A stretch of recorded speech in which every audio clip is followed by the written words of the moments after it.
Hello, this is Charity Werimo, Ngugi-Latz, and I'm talking to you all the way from Germany.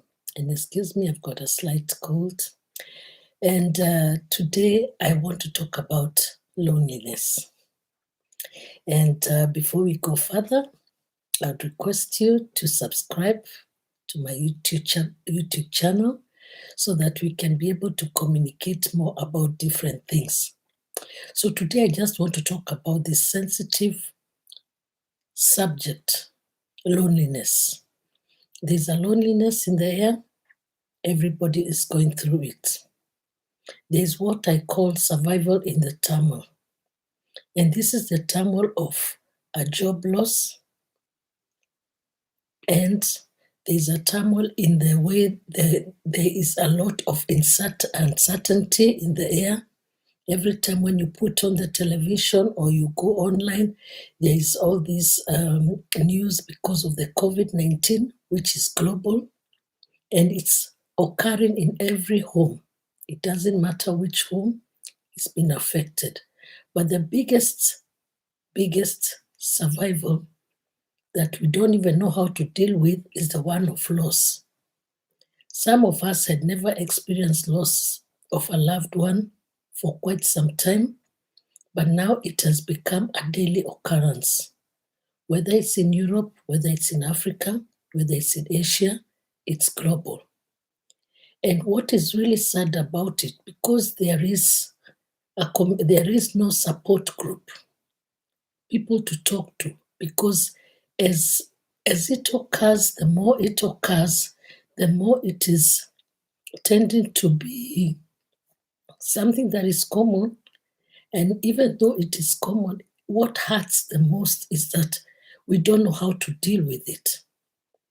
In this last month of March, and even now in April, I've lost over 10 loved people dear to me, people who are close to, people I went to school with.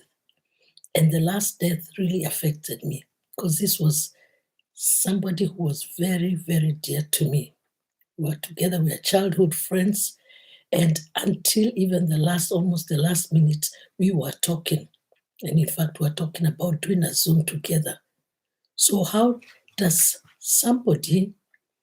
we deal with it?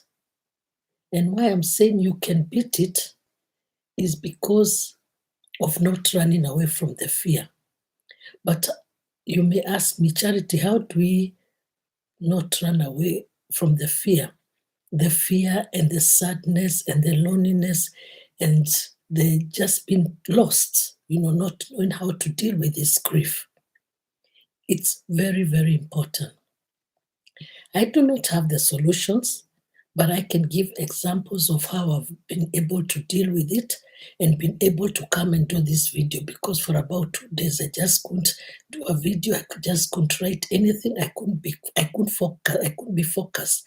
And of course it must be I can't even dare to imagine for those who are close to these people, who are like sisters, wives, husbands, children. That is even worse, because what happens is after the loss, there is that support group for about a week or so. But there comes a time, because people are dealing with their own issues, there is lockdown, you can't be close to each other, you can't hug each other, you can't visit each other, and there is also survival because there are loss of jobs. There's so many things to think about. So I just thought it's a way for us to just really sit and think, how do you deal with it? So how I dealt with it is I allowed myself just a full day to really say, I am saddened by it. All of a sudden, I just remembered all of them. I was dealing with them one at a time until all of a sudden it's occurred to me that it's so common. Tomorrow, maybe I'm the one who's gone, because COVID doesn't choose anybody, or COVID-related illnesses also don't choose anybody. They happen and they are sudden, and nobody thinks it's going to happen. So, what the best way for me to deal with it, or how I've managed to cope with it and even be able to talk without weeping or even feeling sad for myself, is to be able to accept the fact. Let us remember one thing. Let us get, first of all, to know our identity. This is a time when really everybody, and I'm not talking about children, because children, you'll have to lead them along this journey. But if you're an adult and this program is for adults, please, it's a high time that you need to sit down by yourself and really know your identity, know who you are. And what we all are is we are all children of God. We all belong to this universe. Nobody is greater and nobody is smaller than the other. And the next is we must know that we are spiritual beings. We are natural. We are kings. We are queens. We are natural beings on this earth. We are supposed to enjoy the fruits of the earth and also protect nature and protect ourselves. So when we say we protect ourselves, it's not only the washing of the hands or isolating and keeping distance. No, it is in taking care of your own self and starting with the thoughts. Remembering that if it is fear, accept that there is a fear. And if it's a fear that is ununderstandable, then please talk to somebody. Communication. As human beings, we are communicative people. So the first thing is, don't, if you're feeling so afraid, even afraid of death, because a lot of people are afraid of death, but they don't accept it. But in their quietness, they know that they're scared about death. Talk with somebody, relate, communicate about death. Also, it is also a very important thing. One of the best ways of, nice way of not being so scared about death is to almost be ready for it. Be ready for it. And the thing that scares most people about death is that you think about the loved ones you're going to leave behind. How are you going to leave them? So these are the things that right now somebody has to deal with it. How will you leave your loved ones behind? Is there a way you have catered for your going? If they are young children, is there, have you thought about it? That who will be there to take care of them? If it's spouses, who will take care of your husband, who will take care of your wife? It is important. Your aged parents, who will take care of your parents when you're not there? If you're the provider and you happen to go, who will take care? It is nice. It is good to think about it. And this is a time when we really must face the reality. There is being born, there is living, and then there is death. Forget about the in between, the loss of job, because we are going to come to that just now.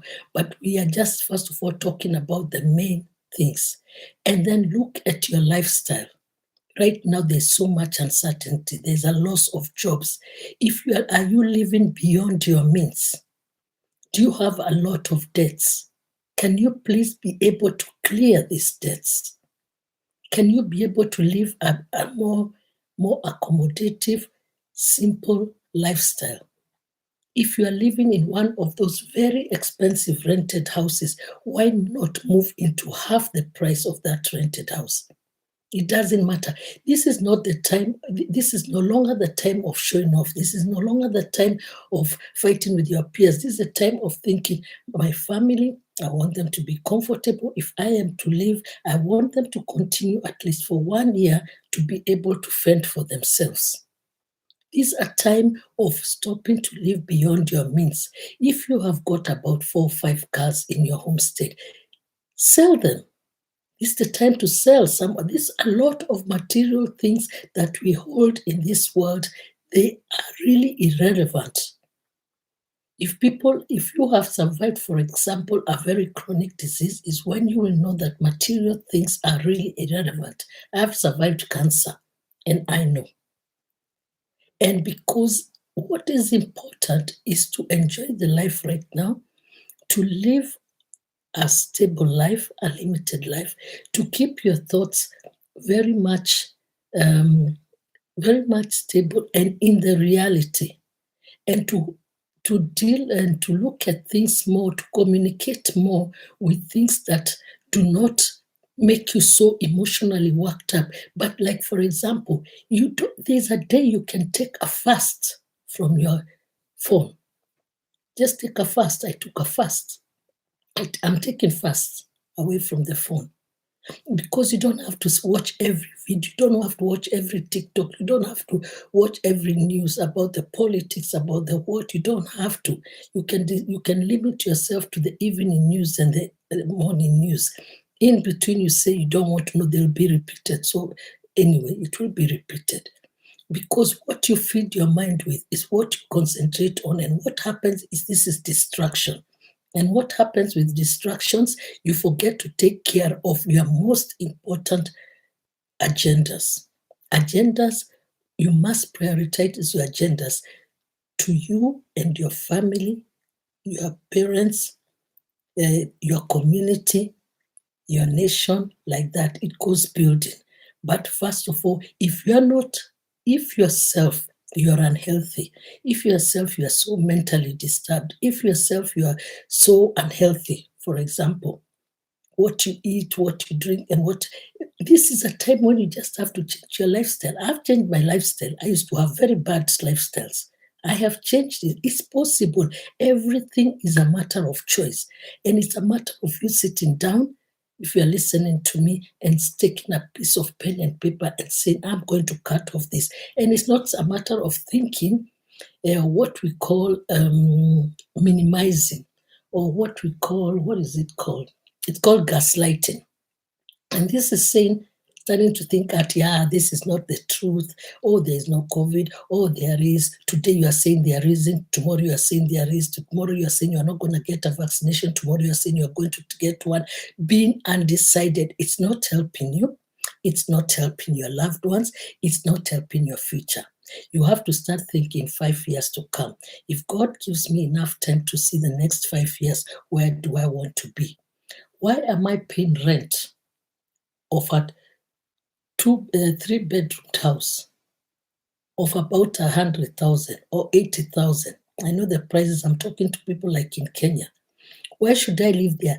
Can't I live in a house of about 20, reduced by 3 quarters, and you're still in a good estate and you're better? And that saving, can I clear my loans so that if anything, when whatever comes doesn't come as a surprise? Job loss. When you get a job, always think of what can you do next. You lose your job today. No, this is the time for me to always have a plan B. Have a plan A, a plan B, a plan C. I see people when they lose their job, they stay and they take all their savings, they take all their loans on their phones, they start living a reckless lifestyle. They don't even know anymore living in debt. Living in debt. Come out of it. It's your choice, it's your life. And why I'm saying this is because, like I said, there are three phases in the life of a person: being born, living, and death. We must, and all of them, we celebrate them. We celebrate them by doing this. Let it not be an unexpected event. We all know that all these things must happen. So please take care of that. And one of the things is that it is good to know how to adapt. Just adapting is the biggest problem we have as human beings. Adapting to a different lifestyle, adapting to even some of your friends, delete some and create some even new friends. Create some new channels that you watch and delete some channels. Anything that does not bring value to you, the value to you that will be there in the next 5 years, that the message that you're getting is valuable to you for your future and for the future of your children or your siblings or whoever your dependents, and for yourself. Then you have to start knowing what to delete, block completely, and what to bring new into your life. And you can only attract what is in your thoughts. Your thoughts create your reality. We are always hearing this, and this is a biblical thing. It is a natural thing. It's a principle of life. I'm not giving a lecture, but I was talking about how to handle sorrow because we have not been taught Who's going to teach us? We'll have to teach ourselves. And the only way to teach ourselves is we are going to miss our people so much, we can never stop missing them. My mother died over 30 years ago, and until today, even more than that, I think, and until today, I think of her every single day of my life. But I don't think with pity, and I don't think with sorrow, I think with happiness. I think with happiness because I know she's in a better place, and I know and I believe that we're only here for a moment. It's a short journey. And for all those who are grieving, I seriously, seriously, I am in sorrow with you. And for all those who are sick, I seriously praying for you to get well. I say this prayer with my heart right now to our healer, who is God Almighty. Please heal the people. For those who have lost someone, I pray for the supreme God to give you comfort. There is no comfort. The only sincere, biggest comfort will always come from what we don't understand is beyond our understanding. And for that one, I call my creator, my maker, my God, who is your creator, your maker, your God. And with those few words, I would like us to discuss. And somebody can reach out to me. We can continue having this discussion and talk about giving each other comfort because there's no support groups. And I'll tell you, if you have lost someone, you will know. After 1, 2 weeks, things go back to normal. No more calls. Nobody's finding out how you're feeling. And you are there all alone with your problem. But if you had taken care of this as a family, it makes things easier. It makes things easier. Yeah, it will make things easier. We are people and we need each other, but we need the right people, the people who are not here today and tomorrow they have forgotten you. They were only there for some time. After that, they are no longer there for you. Not because they have gone anywhere else, because now you are no longer a priority in their life. But a good friend is a friend for eternal. So I pray for you and I pray that you may have a nice weekend. And let's continue celebrating Easter and take care of your life. Make those adjustments. Why not do it now? Make a decision and move out. I'll sell out what I do not use and what I do not need. And even if not selling out, give it away that it is not over stuff in your house so that you can have enough space. Also, the space is, too much holding is not good for you. You see things and you don't want to let go.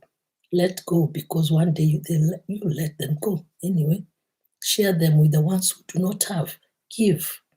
Give as much as possible. Even a car you can give. If you have too many cars, you can give. The more you have, the more you give. The more you give, the more you get. That's the way it works. And thank you. And I thank you for your time and really pray for a blessed time for you. And let's just be real. COVID is here. Nobody knows when it's going to go away. And we are just praying every day it goes away as fast as possible. But it's not only COVID which kills us, there are so many other things which kill us. And a lot of them we can make the right choices to avoid. For example, accidents like drinking and driving at the same time, for example. Thank you.